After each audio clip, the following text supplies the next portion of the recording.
Nations, continents apart, emerging threats. As China flexes its muscle in the Indo-Pacific and Russia puts up a dominant stance in Europe, the Philippines and Lithuania embark on a defense alliance. How is shifting geopolitics causing these two nations to have a common goal? We sit down with Lithuanian Defense Minister Dovilė Šakalienė on deterrence, democracy, and holding the line on this NewsWatch interview. Thank you so much for your time and for granting this interview. Really pleasure to be here. Well, it is your first time to visit the Philippines, and as also the first time Lithuanian Defense Minister visiting the country. Maybe what does this symbolize when it comes to Philippine-Lithuania growing relations?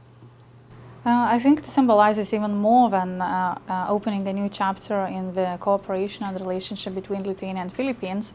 At the same time, it signalizes very clearly that Indo-Pacific and Europe really have a visible need to cooperate more, to work more. We are now basically a triangle of democratic regions that are in a dire need to stand together against the growing pressure from authoritarian regimes. Europe, United States, and Indo-Pacific are now a team which needs to resist the pressure, coercion, and threats from the new evil axis of China, Russia, North Korea, and Iran. And when we see the closer and closer cooperation of Russia and China, both militarily, politically, economically, financially, and the same methods they apply, in certain cases identical, in certain cases similar, in Indo-Pacific region and in our region, for example, in the Baltic Sea and in the West Philippine Sea, in the South China Sea and the waters around the area, then it is very clear for us that we also have to combine our competence, our knowledge, our information, and look for joint solutions, work together, train together, exercise together, share certain skills and certain technologies, and see what else we could do to both strengthen our defense capabilities and to also form a deeper connection, because we will need to send a clear message that we will not allow to violate our freedom, to violate our borders. Also, what Philippines are now experiencing in their territorial waters and the challenges that we face in the Baltic Sea related to shadow fleet of Russia, with certain moments where China clearly participates, is also a very clear ground for our joint work. All right, but maybe just to get your perspective on, for some Filipinos who might think, what is Lithuania's business in the Indo-Pacific region? I mean, when we talk about distance, we're really far from each other, but why is there a certain push for Lithuania to cooperate with the Philippines despite the distance? Okay, then let me illustrate from one of your closer neighbors, Japan. So probably for you there is no question why Japan and Philippines cooperate. And it's not only your common friend, the United States, but also the challenges that you are facing. So, for example, Lithuania and Japan are separated by thousands of miles, and yet we have the same neighbor. Lithuania and Japan have both the same neighbor, Russia. And also, China is coercing both Japan and Lithuania. When we talk about cybersecurity threats, so main perpetrators in cybersecurity area for both Lithuania and Japan is China and Russia. And the distance is, well, obvious. So very similarly with Philippines, we are discovering certain areas that really are of absolutely common ground. With Japan, we have a longer cooperation, and it's been developing for quite some time. But when I met in Shangri-La my counterpart, your defense minister, Honorable Teodoro Gilberto, what I learned is that with Philippines, we have very common interests and common challenges in maritime security, in cybersecurity, in civil defense.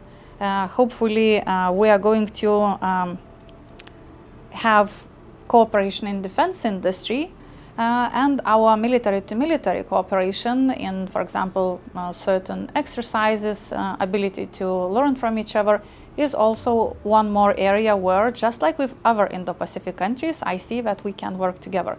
So it's like opening a window where you can see that, oh, you know, our similarities are more than expected. And then one more new area is workforce.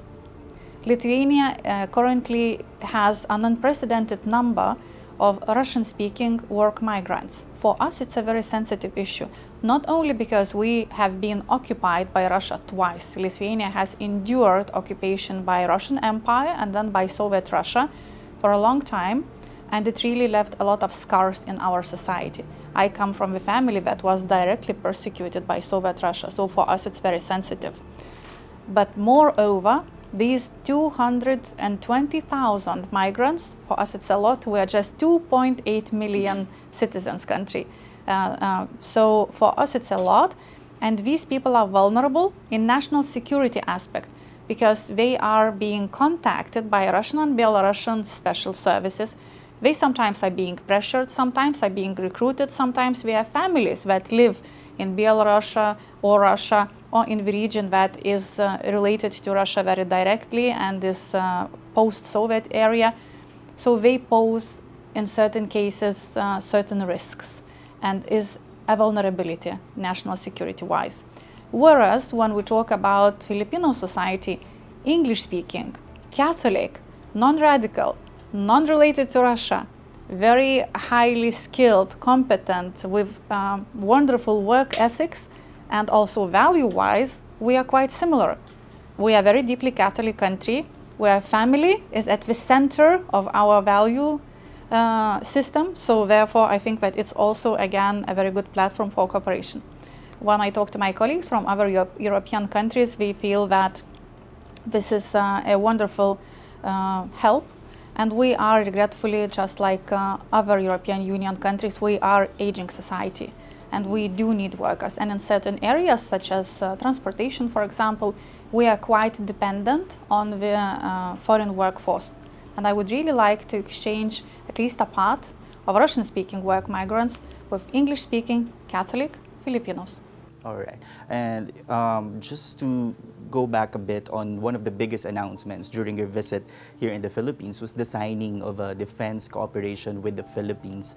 But going beyond that signing and a symbolic way of elevating defense ties with the Philippines, what are your expectations in the short term? What initiatives can be started immediately after that agreement? Actually, we are already working together in certain areas, and in certain areas we agreed to deepen our cooperation in the coming months, not really waiting any longer. So, for example, cybersecurity. An observer from Philippines participated in our international cybersecurity exercise Amber Mist already last year, and this year we invited a full participation for Filipino team to come and to be participants, not just observers, next to other Indo-Pacific nations. We are hoping to have 5 nations participating this year: Philippines, South Korea, Japan, Australia, and Taiwan. And I think that will give us quite a lot of common ground to analyze the cyber threats and cyber attacks that we're experiencing from the same perpetrators, actually. Now, another area is strategic communication. I think the Transparency Initiative by Philippines documenting and reporting a harassment by China of your peaceful fishermen, ramming your ships, your navy ships and your fishermen boats, using water cannons and other horrible methods, is a golden standard now of how you should deal with violence like that, how you showed to the whole world, international community, that China is gaslighting you, gaslighting your people. And this is, again, a very interesting and very useful information for us. And we have discussed in detail with your Navy maritime security challenges that we are experiencing. And then we also invited colleagues from the Navy to visit Lithuania and to discuss in more detail our solutions, our actions from legislative ideas and proposals, and already solutions that we are applying on national level, on international level. Joint discussions about UNCLOS, because currently it does not respond adequately to the challenges related to critical underwater infrastructure. So this is one area. And regarding Stratcom, specifically, we invited your team to participate in Vilnius Stratcom 25 in October, which is a traditional international conference on Stratcom in Lithuania. I think it could be also useful for us. And there is an agreement to cooperate very fast and very intensely on the practical level, involving Ministry of Social Affairs and Migration Department under Ministry of Internal Affairs of Lithuania with your Migrant Workers Department regarding joint communique and joint discussions regarding procedures that would be necessary for the Filipino workforce to enter Lithuanian labor market in bigger numbers. Now we have 1,200 of Filipino citizens as resident who have residence permits in Lithuania, and we hope that number could be bigger. All right. But just to very briefly on the defense cooperation agreement, will that also pave the way for a visiting forces agreement? I'm asking that because, for example, France is also negotiating with the Philippines a VFA-like agreement, hoping to be the first European country to do so. But is that also on the table with Lithuania? We are not going to compete with our colleagues in Europe, but yes, we talked about possibility of this. We just opened dialogue on certain areas, so we will see how that goes. If we see that there is a need to have a visiting force agreement, of course, we are going to go further on that. Currently, when we discussed joint participation in certain exercises and observation and sharing certain skills and expertise, so far this is in the planning phase, and in certain cases participation does not require that agreement, so we will see how it goes. We are open to discuss it definitely. And based on what you said earlier, two main points. You said the Philippines set a gold standard when they did, when the administration implemented a transparency initiative, and it helped the world or in seeing China's gaslighting of the Philippines. So are you saying that the current administration or the Marcos administration is on the right track in terms of exposing China's behavior in the South China Sea? Well, I fully support that. I mean, of course, this is your national government and your national decisions, but internationally exposing threats and pressure, coercion and violence by China is very helpful, because China regretfully is pressuring and coercing so many countries.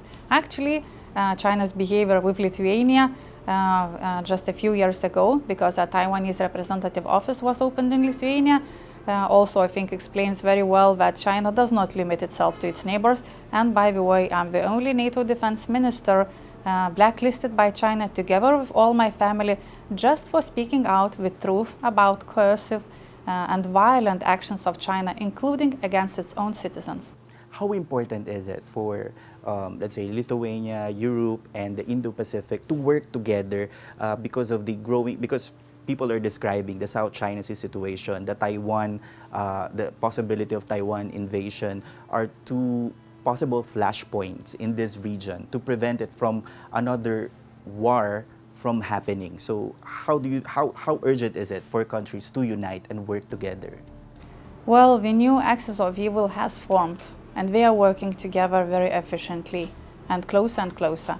Russia, China, North Korea, and Iran, they are sharing their expertise. They are supporting each other militarily, politically, economically, financially. They acquire energy resources from each other. Their defense, well, in our case, defense industry, in their case, it's offense industry. So their military industry work together. So we also need to work together, because they are pressuring all of us. So that means that our democratic world also has to be ready. We have to stand up for ourselves. So the better we are connected, we share the expertise, we share information, we can learn from each other, and we can strengthen each other from practical matters such as defense industry to joint solutions such as in cybersecurity or strategic communication, to simply standing up for each other in the geopolitical arena. This is critical because, as you see, situation is aggravating. The tensions are growing. War in Ukraine is going on for the third year, well, already 3 years.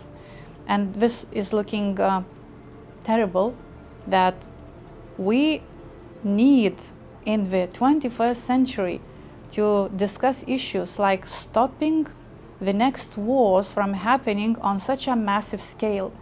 If Russia decides to test integrity of NATO and China decides to go on the open offense in the South China Sea and invade Taiwan or become even more hostile towards Philippines, if we are divided, it will be very difficult to fight it off. If we stand together, I think that we may prevent yet certain further terrible developments. As a last question, Minister, based from or after your historic visit here in the Philippines, how does the Philippine-Lithuania relations look like in the future? And are you hoping, for example, your Prime Minister or President to visit the Philippines in the near future? I'm hoping that our Prime Minister could visit Philippines until the end of the year, and I think there's a lot of practical issues to discuss as well. And also in the current situation, I think that getting to know each other more is important. So I'm hoping this interview also will add to it. And if the process of Filipino workforce coming to Lithuania goes smoothly, then maybe you will have to have a new office in Lithuania, and maybe we will have to have a new office here. Today I'm planning to meet with the Honorary Consul of Lithuania to Philippines and discuss what more could be done. All right, Minister Dovilė, thank you so much for your time, and thank you for granting this interview. Thank you, it was my pleasure. Thank you.